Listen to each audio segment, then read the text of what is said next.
Support comes from ServiceNow. AI is only as powerful as the platform it's built on. With ServiceNow AI platform, your AI, data, and workflows all work together, connecting every corner of your business. To see how you can put AI to work for people, visit servicenow.com/AI-agents.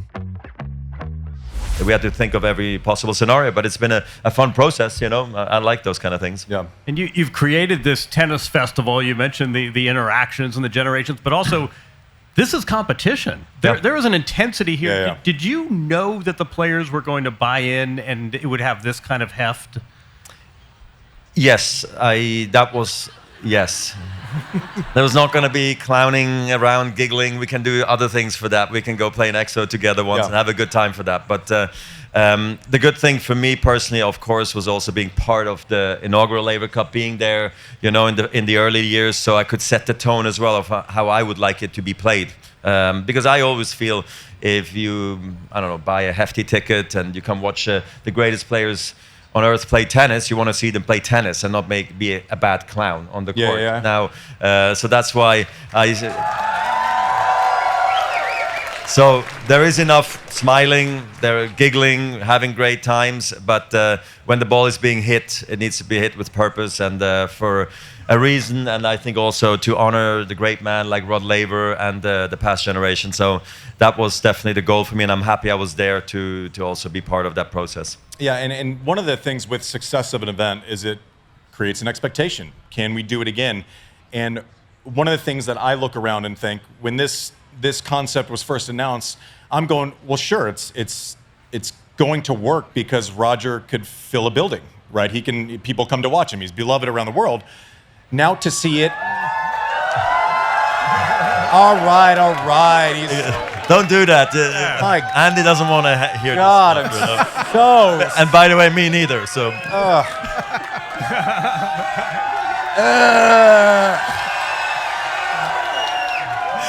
I'm so sick of it still. No, but in all seriousness, you playing makes sense, right? We can fill a building. To see how this thing has lived on past your participation, I have to think that probably was viewed, okay, this is a speed bump, this is going to be a challenge. When I take myself out of the building and we can't kind of be world's home team, it's another challenge. Yep. You have to be happy. People like Carlos coming through and filling that very board. much so. Yeah, I'm obviously incredibly pumped up that Carlos is here right after winning the US Open. I mean, it's amazing for the people here in San Francisco to get a chance to see him and being on the team. It really, it means a lot because as we know, if you're a tournament organizer, you know, anybody can pull out last minute. There's no guarantees, you know, so that he's here and he's actually excited and the whole team is here. He didn't just come in all by himself, even though we also suggest that. So he completely immerses himself into the team environment aspect. It's big. And you're right. And the questions are completely fair as well. Is the Laver Cup going to be successful, you know, post Roger when I'm not on the tennis court anymore? And those early years after my retirement also were a little bit tricky, you know, because the press were asking those questions. How is it going to go? Are the players going to show up? And you don't have the answer other than you say, I think so, and I hope so, you know, and I'm going to try my best with my contacts, and we treat them nicely, and the fans will appreciate it, and we'll hopefully be at the Chase Center and have like the most incredible week, and you hope that that's enough, you know, and then of course the change of captains as well. That's kind of a tiny risk because we're not going from John McEnroe and Bjorn Borg to just some random person. We're going to other legends like an Andre and Yannick, and I'm happy that we navigated, it seems like now, well through this process, which is great. Talk us through some of the strategic factors. Obviously, I said that there was a vote for just to make it a residency in Chase Center and just play it here every year. This crowd seemed to like it, but I said you might piss off Earth if you do that. But talk through strategically about the impact, how you kind of vet where to go and where you're going to take this year to year. Look, it's a decision or a discussion we have frequently with Tony and the team. It's obviously way easier to just say like, okay, let's do San Francisco every year because build up such a massive operation for just 3 days is pretty crazy to do, you know. But I do think it's also it's worth it to bring tennis to certain markets maybe, or certain cities that maybe haven't seen so much tennis in the past. So that's obviously one thing that resonated very heavily with me.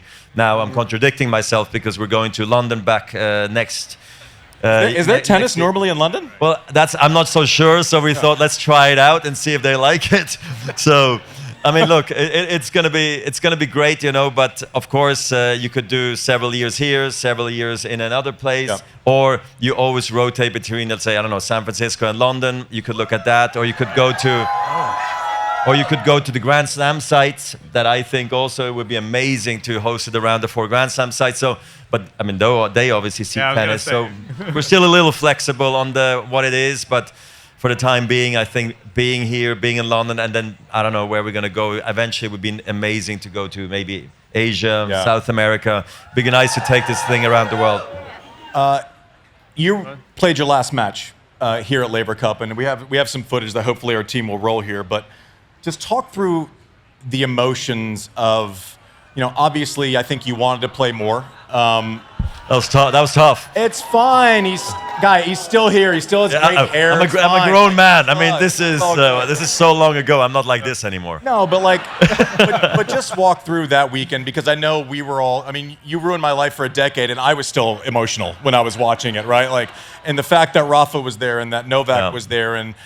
Maybe imperfect, maybe not what how quickly you wanted to retire based on, but health came for you at a certain point. Just walk through how special that experience was, and now you walk through this event knowing this was the last place that I played. It is a process that I lived very vividly, because I always knew that retirement for me was going to be really difficult, you know, because I mean, I love the sport and it meant so much to me, the fans, the people working behind the scenes, my family, my tennis friends and everyone. So it was going to be hard, you know, and I knew that, and I just didn't know where I was going to retire, you know, and my knee was getting so silly, and I realized I couldn't really come back anymore. So I took a summer break, and then I had to really almost just get out of the sport. But the question is, like, where was it going to be? And then I either looked at, I guess, US Open, Swiss Indoors in Basel, or Laver Cup in London. And somehow something resonated with me that I didn't want to be alone on court when I retired. And the team aspect, I feel like I've always been a team player at heart.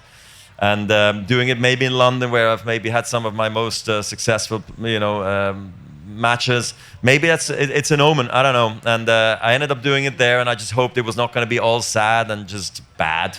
I just hoped it was going to be happy and upbeat, and it was that. And it was way better than I ever thought it was going to be. So yeah, walking around now, the Laver Cup sure brings back the memories, and in a big way next year when we go back to the O2, at least then.